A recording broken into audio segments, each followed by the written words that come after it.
Hello, guys. Welcome back. All right, let's get started. I have already shown you how to look at your Class Connect schedule. Be sure and check out this week's calendar. There's a lot to do. Um, read my newsletter, explains a lot. And check your emails. Got the PowerPoint in the email that you're going to need for this week on Tuesday when we don't have live classes. To help review you, we're spending this week in live classes reviewing so that you can take the MobyMax 6th grade quick benchmark and hopefully raise your grade up on your interim number 3. If you haven't already taken that, please go do that in USA Test Prep real quick. All right. We have covered in previous lessons 2.04, 2.05. We're going to start here with 2.06. So I'm going to go up to content.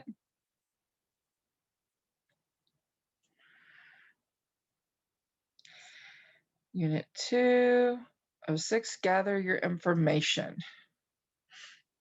We have a learn and we have an assessment attached to this.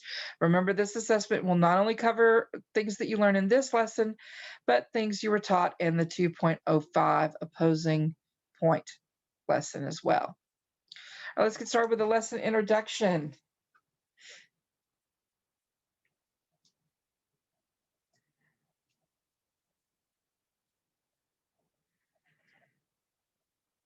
Gather your information. You are now ready to take the first steps in writing your own persuasive essay.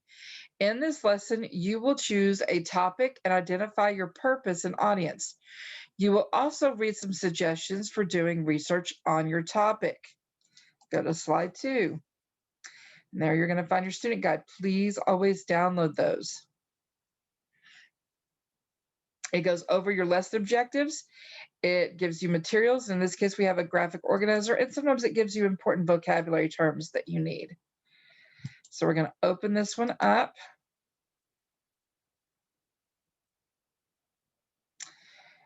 And we're going to click this yellow enable editing so that you can type right on it. So you're going to be thinking about a topic you're going to choose, and you're going to put your answer.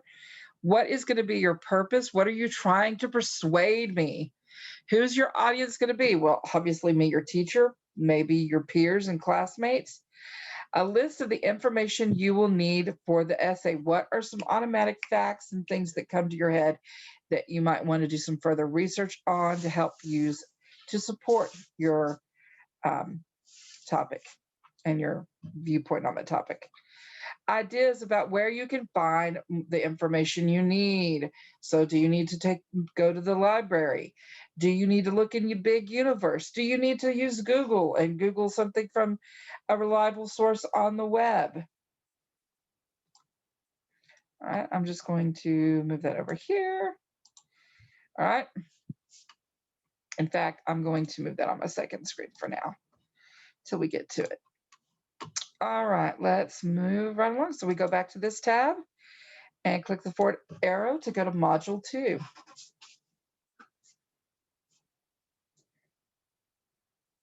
Gather your information 1, your topic. As you think about possible topics, keep the following points in mind. Your topic should be one that you care about and have an opinion on, has 2 sides, can be supported with facts, and is connected to your personal experiences. Although you're not writing a research paper, you are going to need facts about your topic. Where should you start researching? If you decide to write about a community issue or something personal, an encyclopedia may not be the best place to turn. Instead, find information in your community. Government offices provide many kinds of information.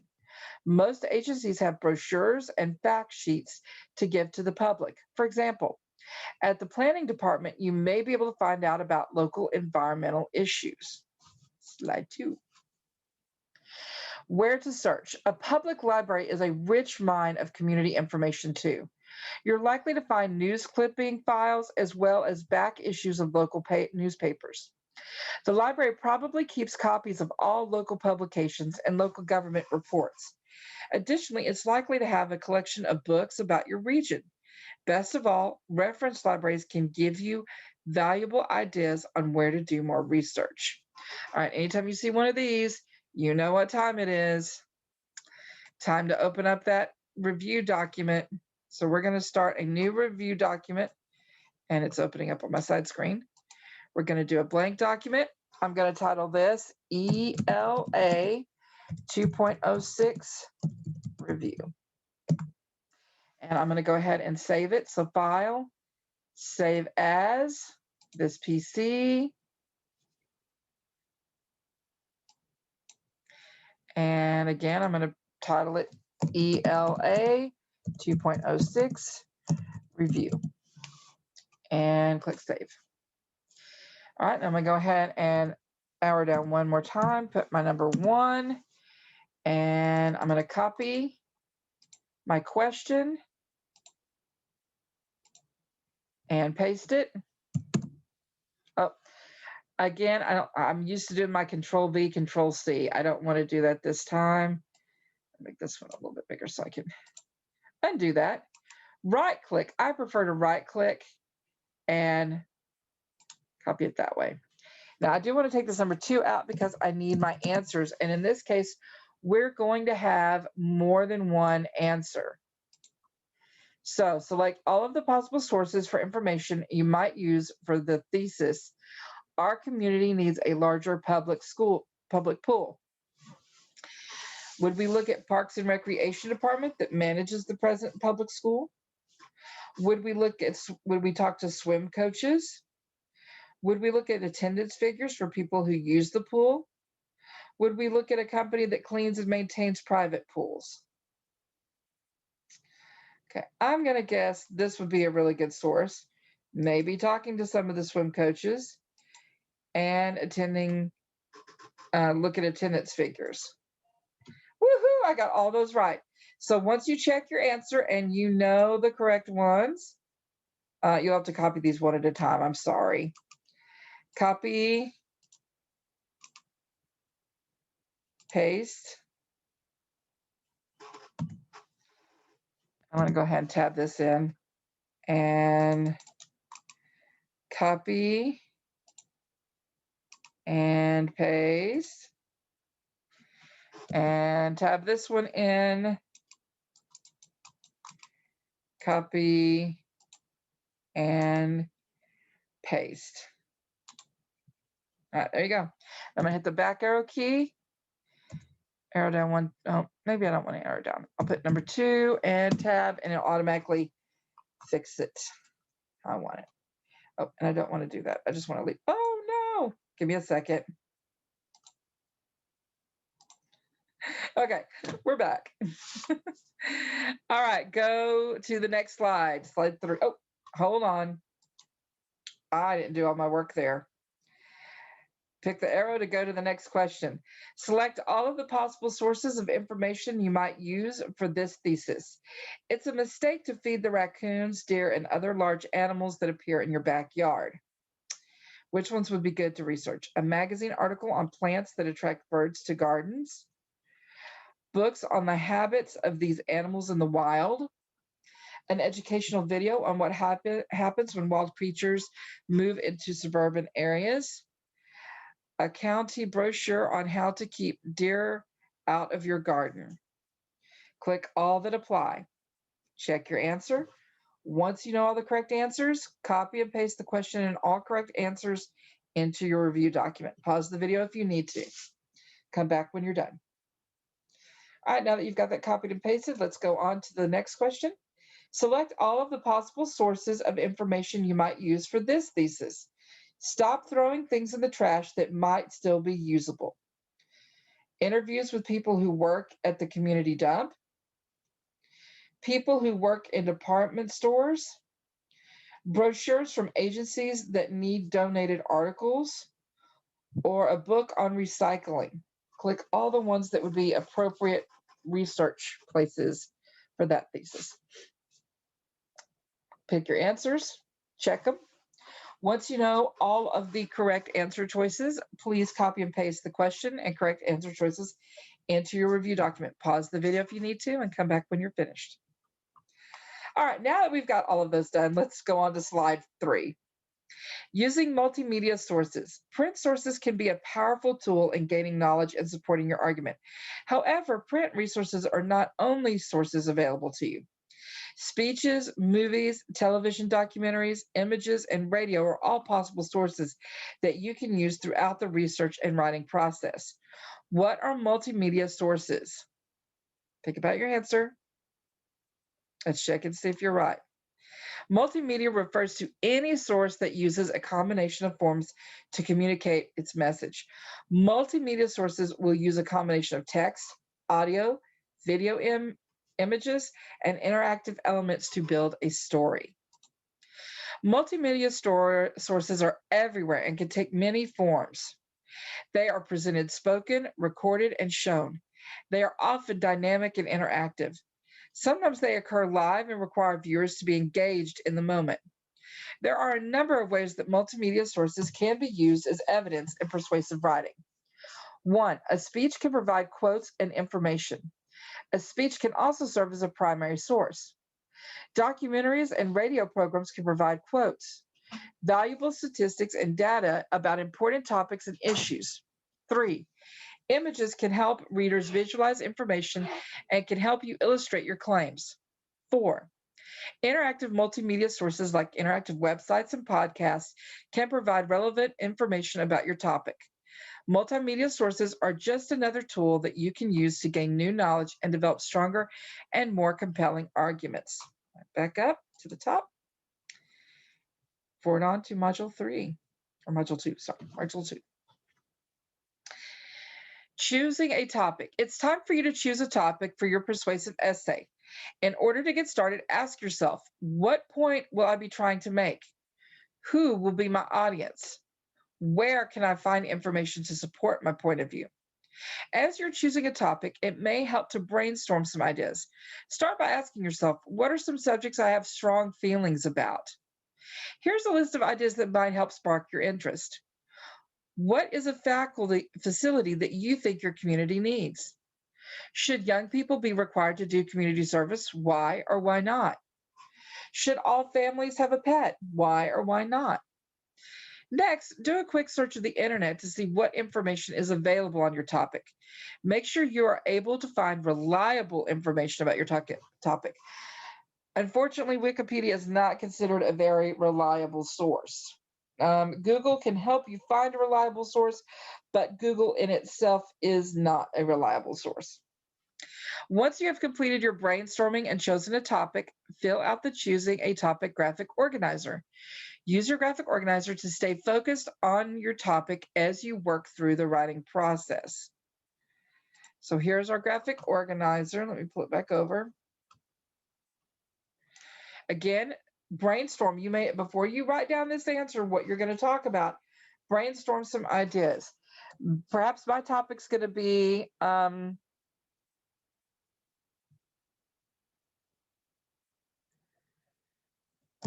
need for the community to conserve water. Okay, that's it. What is the purpose? To persuade the reader of the need to preserve and conserve water. Who will your audience be? Well, of course, it's going to be my teacher and peers. A list of information I will need for my essay. So I probably need to know statistics on water conservation in my area, ways to conserve water, and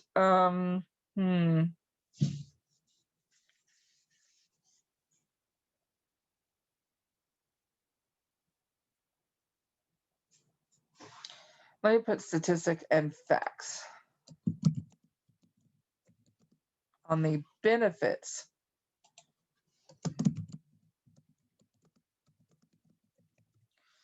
conservation of my area.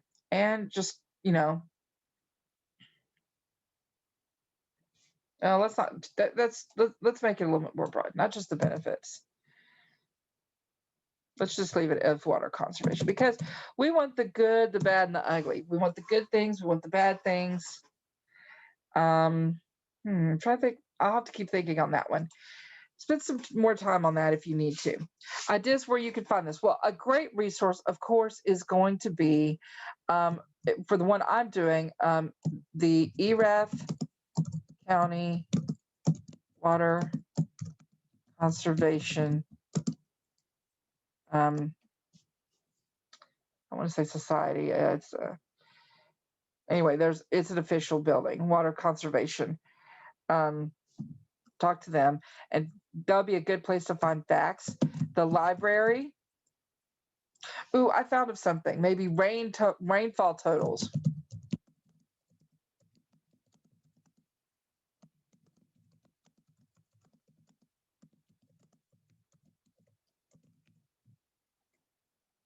Okay. The library. I need to find maybe a book about water conservation. Maybe a documentary.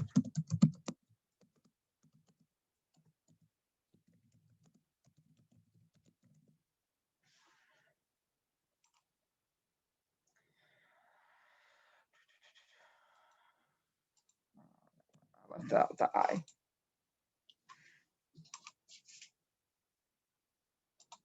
Okay. All right. That's some good places to start, okay? And that kind of gives you a game plan. So again, you don't have to do yours over water conservation. That's just kind of what I did to show you as an example of how you're going to fill out this graphic organizer. This graphic organizer does not need to be turned into me. It's for you to help plan your writing. All right, once that's complete, you're ready to move on to Module 3.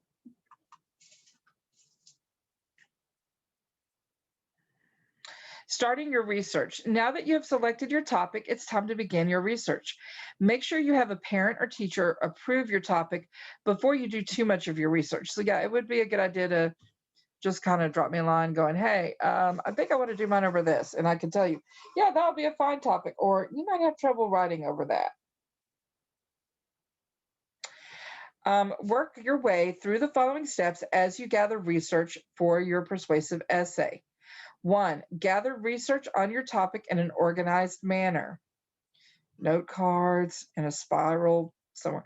Be sure to write down where you get your information. That's going to go into number 2. Write down bibliographic information for each source and piece of information that you consult. So if you don't know how to write down bibliographic information, it's generally the title. If it's a print source, you're looking at the title, the publisher, the year published, and the pages that you used out of it. If you're looking at an online, you're looking at the name of the article, the date it was published onto the web, and if there is any author indicated, and the date that you accessed the information. Number 3, evaluate your sources and information to make sure they are relevant to your topic and that they're credible. Again, you're not going to just get something off of Wikipedia, because people can go on there and edit things even if they don't have the proper documentation to back up their edit. Summarize. Number 4, summarize and paraphrase information and collect quotations while recording citation information. If it is really important that you directly quote something, then do directly quote, but you don't want tons of direct quotes. You want it, for the most part, if you read a book about water conservation, you want to summarize key points that you're going to use in your argument for conserving and preserving water. Number 5, gather relevant information from multiple print and digital sources. So you want to use print and digital. I'm going to say you probably need to have a minimum of 3 to 5 sources, 2 of which need to be electronic, 2 of which need to be physical, like a book. And the third one, I'll let you choose whether it's a book or digital. Number 6, convert graphic, or it can be a magazine as well, just something kind of hard print. Number 6, convert graphic or visual data such as charts, diagrams, and timelines into written notes. So example, if I was looking at a chart of average rainfall over the last decade, I would say, well, in this year, my area received this much rainfall, and 2 years later, it received this much, and 4 years later, it received this much, showing that there is a downward trend of less and less rainfall, or it might show something else, For this reason, for less and less rainfall, it's showing that we're entering a drought period and need to conserve water as much as possible. That's an example. Slide 2. For much of your research you do in school, you do not need to worry about various copyright principles because you're doing work with an educational purpose. You still should, though, be aware that rules exist surrounding the proper use of published materials. So copyright laws protect the author from someone using his or her work without permission. This includes making copies, displaying or performing the work publicly, and distributing the author's work. Usually copyrighted works are protected under the law for as long as the author lives, plus another 70 years. Someone who violates an author's copyright can be fined up to $150,000. Fair use. That seems really harsh. Fortunately, as a student doing educational work, you're protected from copyright laws by the fair use doctrine. This allows you to use copyrighted materials for educational and research purposes without permission from the author. You must, however, give the author credit for your work when you use it, whether you are directly quoting the author or paraphrasing his or her ideas. Creative Commons. A Creative Commons copyright is much more limited than the copyright law mentioned above. Instead of restricting work entirely, a Creative Commons copyright only places some restrictions on the work based on deals made between author and someone who wants to use the material. The intention of Creative Commons copyright is to make materials more available in an informational age. So, like, for example, if I'm doing a podcast and I want to use my friend's theme song that he wrote, I have to get permission from him. That would be a Creative Commons. He gives me permission. I still would put it in writing. I give Mrs. Jordan permission to use my song with the title in her podcast, blah, blah, and sign it. Open source. Open source is a Creative Commons copyright is much more limited than copyright laws mentioned above. Instead of restricting a work entirely, a Creative Commons copyright only places some restrictions on the work based on deals made between the author and someone who wants to use the material. The intention of a Creative Commons copyright is to make materials more available in the information age. So again, like my friend could say, I only want you to use it on podcasts for this year or on this certain podcast. Public domain. Copyright laws do not apply to works that are in the public domain. These are usually older work whose copyrights expired or were not renewed by the author. They are free to use, copy, and distribute. However, as a responsible student and researcher, you must still properly cite all public domain works you use and acknowledge that the material is not your original idea. Go online and do a keyword search to investigate copyright principles, including current laws, fair use guidelines, Creative Commons, open source, and public domain. You do not have to email me with your findings, but do look over it. Spend a moment to look at that. You can pause this video while you do that. All right, now that you did some research on copyright laws and ready to be a lawyer, just kidding, we can move on to slide 3. What do you remember about the research process? Complete the activity to check your understanding of how to complete your research for your persuasive essay. Again, you're going to want to have that review document handy to copy and paste in. Which is not one of the steps you should follow when researching your topic for a persuasive essay? A, gather relevant information. B, write a strong conclusion to your persuasive essay. C, write down bibliographic information. Select your answer, check it. Once you know the correct answer, copy and paste the question and correct answer and possibly the reason for the correct answer in your review document. Once you've done that, let's move on to question 2. Which is the first step you should complete when summarizing the information found in your sources? A, organize and present these main points in an easy to follow way. B, make sure that you haven't changed the meaning of the source and that you have accurately represented the main ideas. C, identify the main points of the passage. Choose only the most important details. Pick your answer, check it. Once you know the correct answer, copy and paste the question, correct answer, and possibly the reason into your review document. You may pause the video and come back when you're done. All right, moving on to number 3. Which is not one of the pieces of information you should include when you cite your research sources? A, number of pages, B, title of source, or C, author's name? Pick your answer, check it. When you know the correct answer, copy and paste the question, correct answer, and possibly the reason to your review document. Pause the recording if you need to. All right, let's move on to number 4. Which choice is best defined as using someone else's words as your own? Is that A, plagiarism, B, quotations, C, paraphrasing? Click on your answer, check it. Once you know the correct answer, copy and paste the question and correct answer and possibly the reason into your review document. Pause the video if you need to. All right, now we're ready for question 5. When should you copy quotations in your notes? A, when you want to write down information in your own words. B, when you want to use an exact quote for your research as it is written in the text.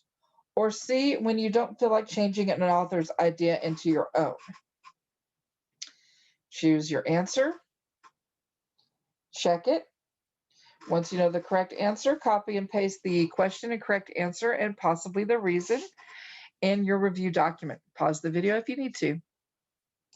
All right, last question. Which choice is best defined as writing important ideas in your own words? A, plagiarism, B, paraphrase, or C, credible source? Choose your answer, check your answer. Once you know the correct answer, copy and paste the question, correct answer, and the reason into your review document. Once you finish that, we're ready to move on to slide 4. Finding credible sources. As you research your topic, you will most likely find a lot of information, especially if you're doing a bulk of your research on the internet. For example, Google search on pet adoption brings up 15 million web pages. There is no way you could possibly search all of those. It's important that you use only sources that are credible. Credible sources are those that come from trusted people or organizations and give us reliable, factual information. Check to see whether the site lists an author's name and qualifications. If there's no author's name, is the organization reputable? Also check the publication date. If you are a researcher researching new technology for cars, you would want the most up-to-date information. Get more information on finding credible sources. Books. Books are still an excellent source for research materials. You can find books on your subject at a local library, online, or through an ebook seller. If you use a local library, don't hesitate to ask the librarian for help finding information on your subject. Reference sources. Reference sources include encyclopedias, dictionaries, government documents, and maps, among others. Reference sources can be found both in a library and online. Reference sources are usually a good starting point. They can give you a basic overview of your topic. However, you will not find many of the pros and cons on your subject in a reference source. Instead, you will typically find factual information about your subject that could lead you to other research sources. Websites. You'll need to approach websites with caution. Anyone can post on the internet. Just because it's up there doesn't mean it's true. You are safest to stick with trusted websites that you know provide real information rather than opinion or even misinformation. Your safest sites are those that end in .gov or .edu. Additionally, if you're researching a specific organization, you are usually safe to visit that organization's site, usually ending .org. For instance, if you are writing about pet adoption, visiting the website of a local shelter could give some interesting information. Be careful, however, about trusting these sites for opinions. You want to present a balanced perspective on your subject, so you need to research both sides of the topic. Avoid sites such as Wikipedia that are user published, as well as for-profit organizations that end in .com. These sites may lead you into wrong direction and may even provide incorrect information. Academic journals. Academic journals are published by educational and academic institutions. They focus on current research in a particular field. You can find academic journals on medical topics, art, music, politics, and education. The list goes on and on. While academic journals contain factual information, they can be a little difficult to understand. They are typically written for college and higher level researchers. If you're interested in finding some academic journal articles on your topic, good sources include EBSCO, Google Scholar, or JSTOR. Newspapers and magazines. Magazines and newspapers can be both helpful and problematic. If you find an article in a non-academic magazine or newspaper, don't discount it, but do read it carefully. Are there facts in the article correct? Can you verify them by using an outside reference source? Does the author present only one side of an opinion, or is the article balanced? Is the newspaper or magazine credible, or is it a tabloid or satire? Slide 5. All right, you're going to try matching up all of these. Best used for all-purpose information. Ask a librarian for help to find these. Reference materials. All-purpose information, stick to edu and .gov if possible. Information on research slides. Short articles and pieces of information related to your topic. Fact-finding. Well, we use reference materials for fact-finding, so I'm going to try it there. Books. That would probably be librarian. Magazine and articles. Maybe short articles, pieces of information related to your topic. Academic journals. Information on research and studies, websites, all-purpose information, stick to .edu and gov. Let's see. Whoop, whoop, whoop. Miss J knows her research. All right, you can hit replay and try it again for yourself. All right, slide 6. Distinguishing between credible and non-credible sources. When it comes to providing good information, who do you trust? Credible sources are trustworthy sources. These sources present clear ideas and have strong evidence to support those ideas. Non-credible sources are just the opposite. These sources are not trustworthy. They provide false and misleading information. The use of non-credible sources can damage your argument, make you seem untrustworthy. Can you think of any non-credible sources? What are some that we've talked about or that pop out in your head? Think of some. See if your thinking is correct. Some non-credible sources can be found in many places. A television show could be a non-credible source. A personal testimony from friends can also be a non-credible source. Blogs and websites without concrete information are non-credible sources. Articles that do not list a date or author are non-credible sources. A non-credible source is a source that presents claims without sufficient evidence to support and provide those claims. Fortunately, it's easy to distinguish credible resources from non-credible resources. Number 1, identify the type of source. Academic journals, for example, are automatically more credible than a friend's personal experience or an ad seen on TV. Number 2, identify the author. Knowing who the author is can also help you determine whether the source is trustworthy.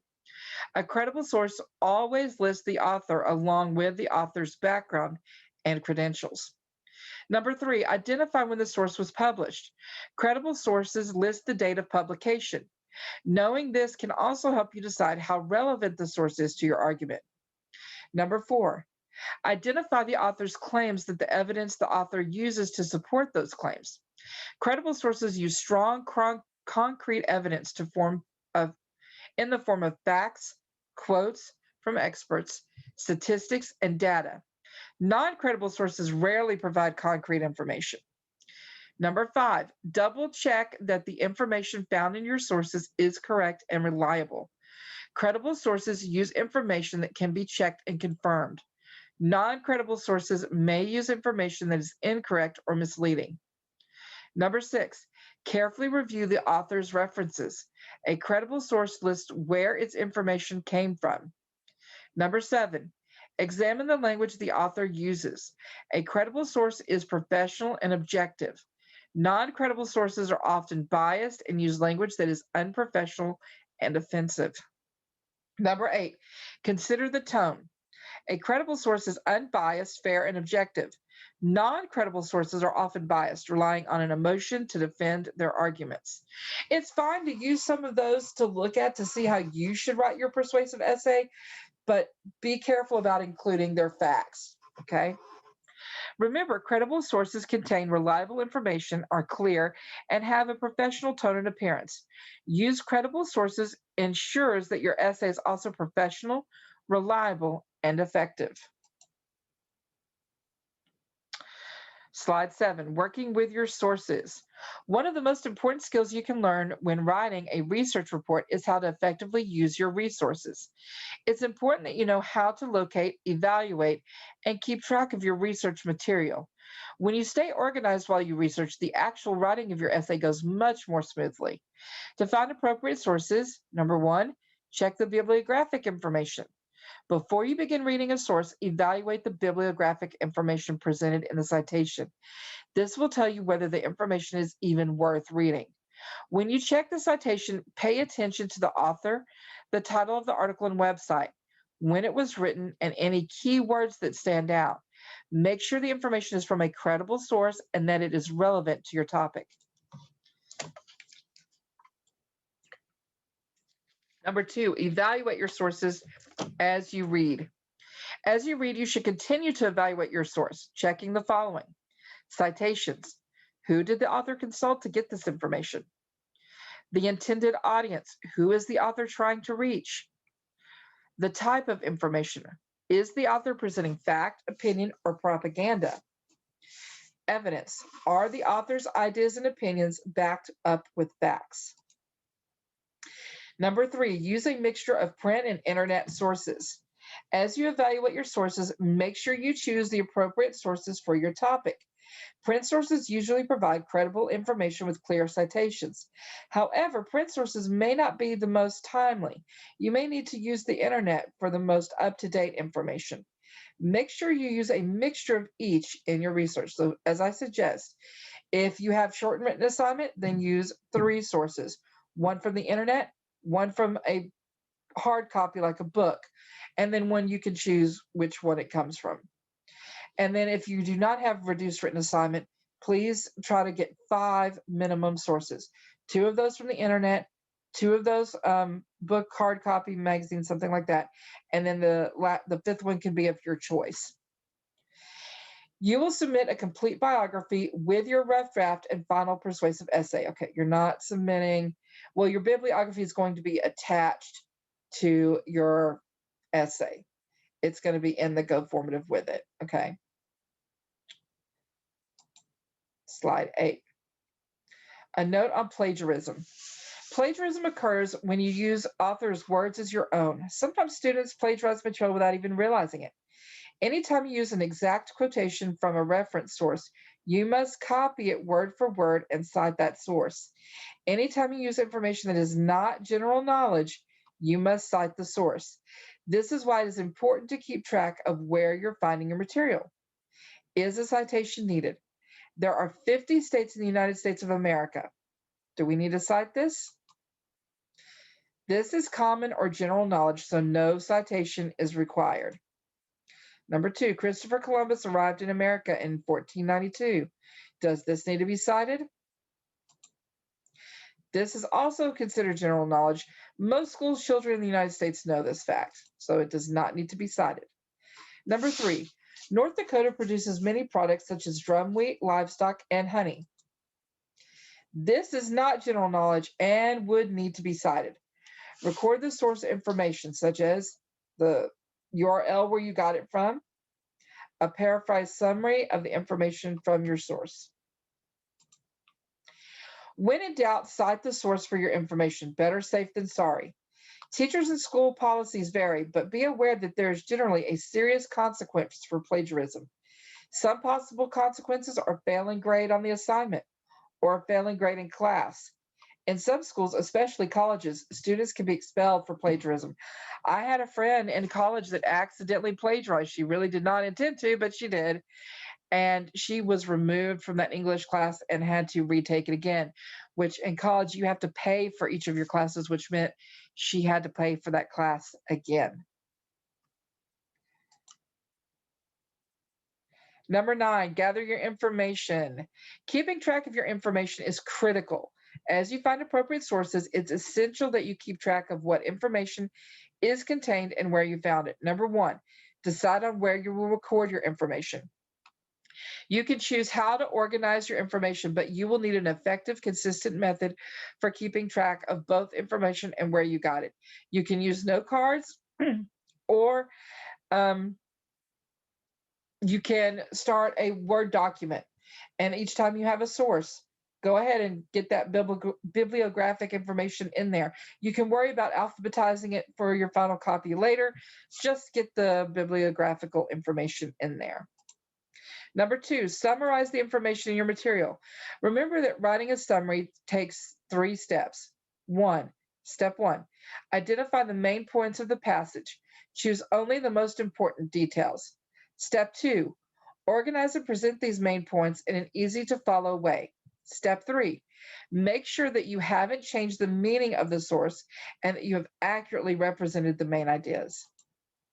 Since you're writing a persuasive essay, make sure your sources either support or refute your topic. You should gather all the needed information to help you convince your reader of your point of view. In order to conduct thorough research, it's important that you take accurate notes, avoid plagiarism, and set up a method for organizing and naming your notes as files on your computer. Slide 10. Get started by setting up your file system for this project on your computer. These steps will ensure that you are always making sure you're saving your files and notes in the right places so you can find them later on when you actually write your essay or do your project. Number 1, documents. File on your computer. Create a new subfolder called research. In this file, that all of your research notes, outlines, drafts, etc. will be saved. Number 2, within your research folder, create 2 new subfolders. Name one of them for and the other against. In your for folder, you will save all notes and information you gathered that support your argument. While your against folder, you will save all the notes and information you gather that refute your argument. Number 3, within your research folder, create another new subfolder called drafts. This is where you'll save any drafts you write of your essay. Your rough draft will go here. Number 4, within your research folder, create one last subfolder called organizational materials. This is where you will save your outline, your graphic organizers, and any other materials you use to organize your essay. So this graphic organizer you just did, save that in that folder. Since number 6,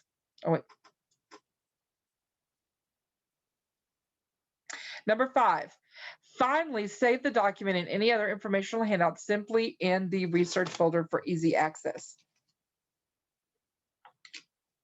Number 6, since you may want to use files on different computer or in a different location, Or if your computer breaks down and cannot be repaired, it's important to back up your files with an external source. Ask your teacher for help for this. Basically, get a thumb drive. Or if you have a cloud subscription, like if you're typing this in Google Docs, that's wonderful. Then it's saved. And anywhere you have internet access and can access your Google Docs or your Google Drive, you will have access to your research. I highly suggest using Google for this. So like your Google Drive, have a Google Drive, set up Google Docs. That's going to be better a lot of ways, unless you have Office 365, which maybe then it has some kind of cloud. But you have to automatically upload it, and the Google Docs will just automatically upload. So that's why I'm more of a Google person for research.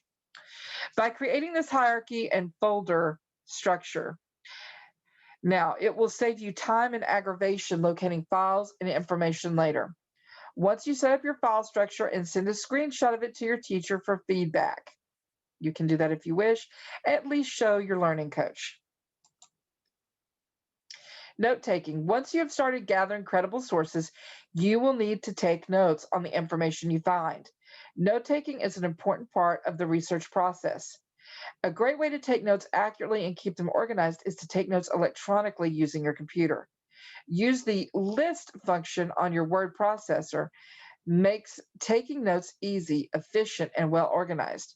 These tips will help you create an organized set of notes from your research that ensures you are free from plagiarism. When taking notes from a news source, open a new blank page in your word processor.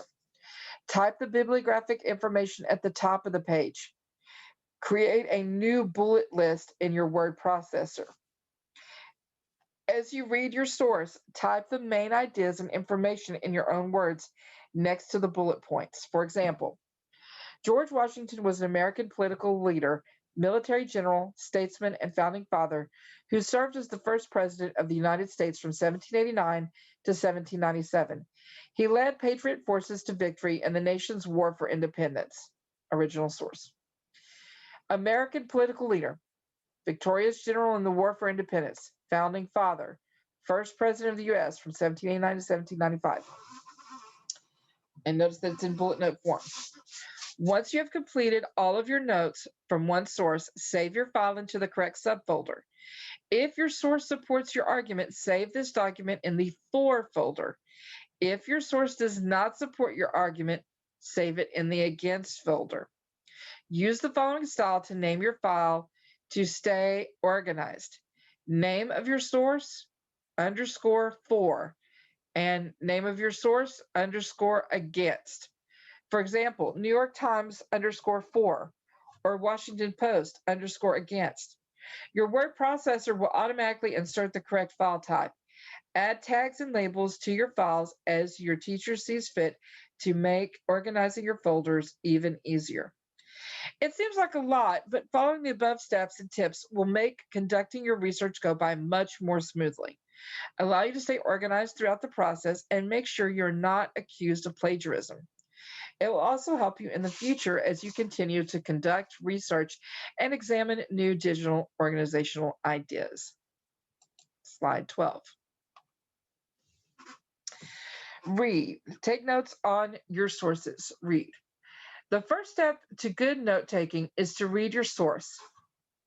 A good plan is to read all the way through the source material once and then go back and take notes. Remember to choose credible, reliable sources.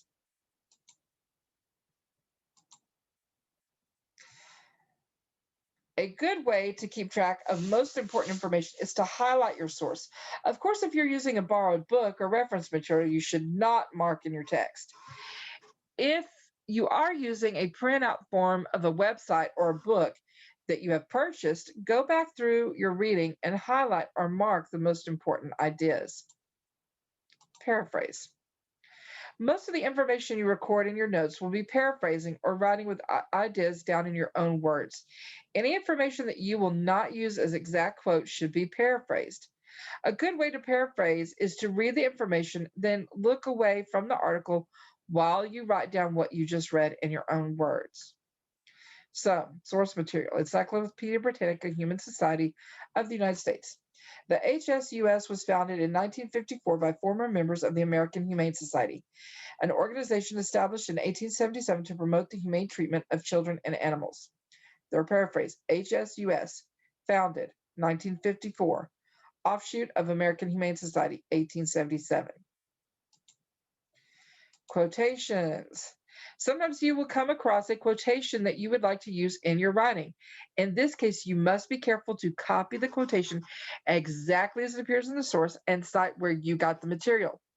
Include information such as web address, book title, page number, author, and the date you found the information. So, for example, you accessed it off of this website.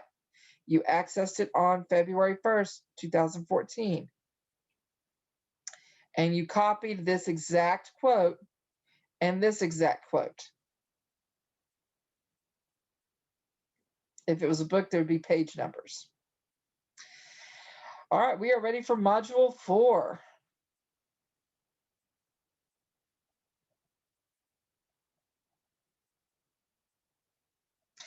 Vocabulary, more words with Greek and Latin roots. Let's check some more words that have all or nothing Greek and Latin roots. Annihilate. The debate team was so knowledgeable they annihilated the other team. Inception. From the moment of its inception, the pizza bar has been the most popular feature in the cafeteria. Negotiate. He attempted to negotiate a better price for the car he wanted to buy. Negate. The penalty for roughing the kicker negated the extra point. Nihilism. He is a follower of nihilism, so he doesn't believe anything has meaning. Renegade. The pirate was labeled a renegade. Vacuous. A vacant, silly smile made her seem vacuous. Vanity. It flattered his vanity to receive so many compliments. Vaunt. I don't usually vaunt, but I earned the highest test score in the school. Evacuate. You must evacuate the burning building. Some common roots are meaning. Incipio, to begin. Nihil, nothing. Negro, to deny. Vanus, empty. Number 2. Is that all of number 1? I guess it is. All right, Latin roots and the meaning. To begin, the meaning, nothing. Latin and Greek roots, Latin root, negro. Doesn't have the answer to that. And then the meaning is empty. So the Latin root, incipio. Thinking that one means to begin. Latin root, nihil, I think that means nothing. Latin root, vanus, that means empty because it's like vacuous. And to deny. Let's see. Whoop, whoop. All right, got them all right. Now you try and see if you can do it. Slide 3. Using roots to find word meanings. Once you understand the meaning of a root word, you can use that information to help you find the meaning of the word. Let's examine the word annihilate. Step 1, identify the root. Can you find one of the common roots in the word annihilate? Right in the middle of annihil is nihil,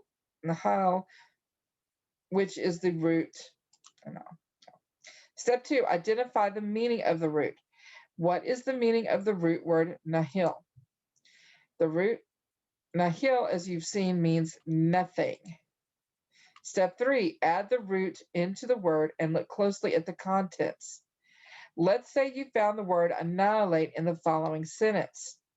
The evil doctor threatened to use his secret weapon to annihilate the universe.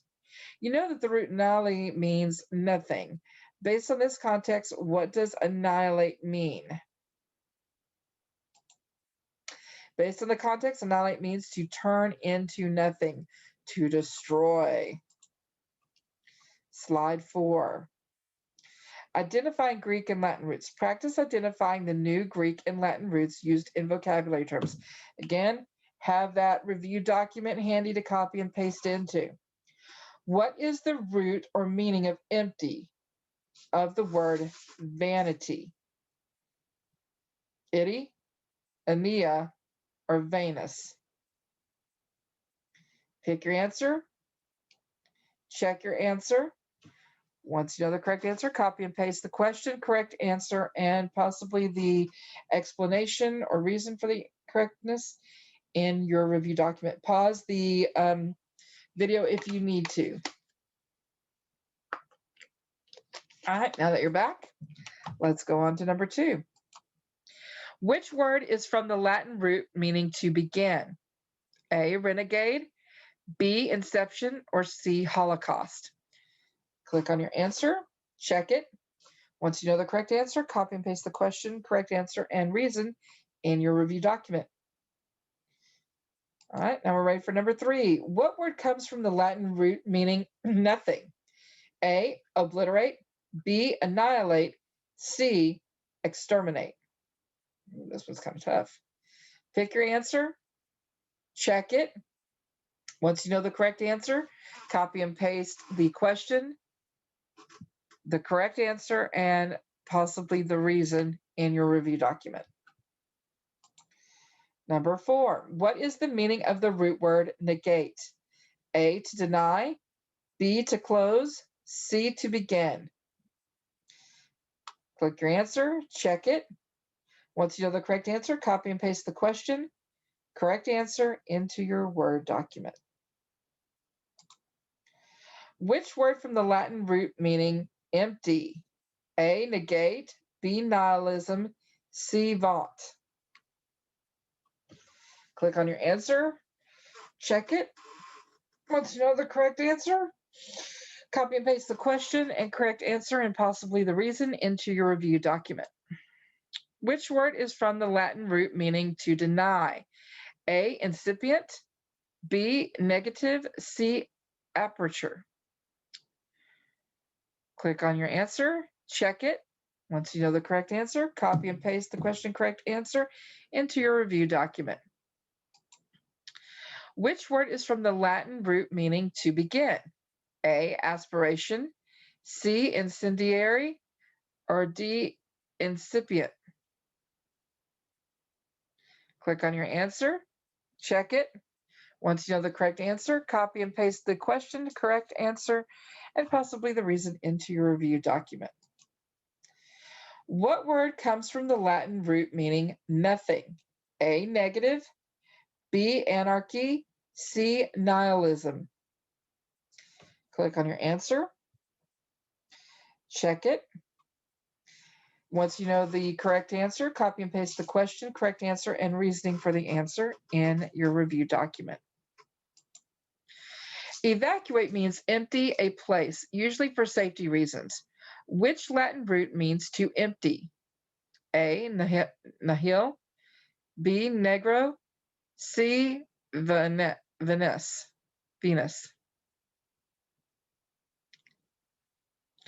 Click your answer, check your answer. Once you know the correct answer, copy and paste the question, correct answer into your review document. Which word is from the Latin root meaning to deny? A, negotiate, B, vaunt, or C, annihilate? Click your answer, check your answer. Once you know the correct answer, copy and paste the question and correct answer and possibly the reason into your review document. Once you have all of those copied and pasted into your review document, you're ready to move on to Module 5.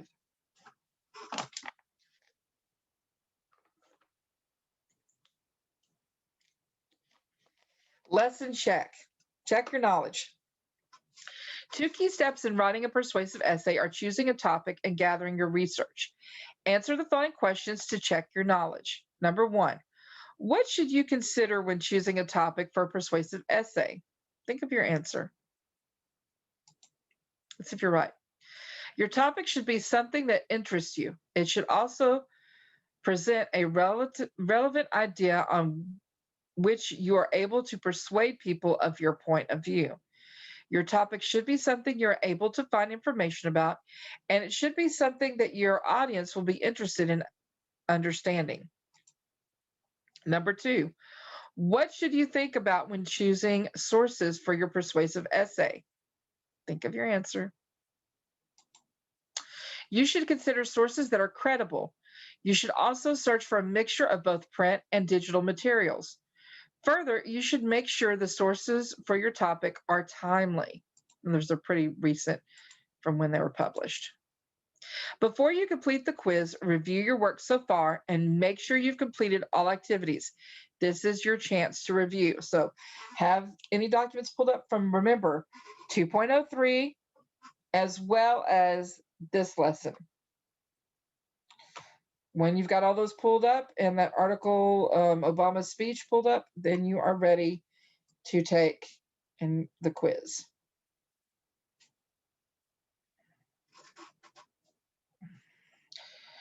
There are 5 questions. You will have a total of 3 attempts. I've got to go in and change that. But it's kind of good to have it at 2, because if you're still not getting it at 2, you need to come see me in Help Lab. I highly encourage, if you do the first time without watching my tutorial video, that you watch this video, take notes the way I show you, have those notes pulled up, your review documents, and then try taking that quiz and see if you can earn a better grade on it. If you're still having trouble, come see me in open office. I hope that, or you can call me and message me at 254-307-0033. Remember, if your learning coach has not opted you in to receive text or calls from me, please be watching your email, or I will be reaching out to your learning coach. I hope you found this helpful, and I will see you next time. Good luck on picking your research, your persuasive essay topic, and getting started on that research portion of it, finding some sources.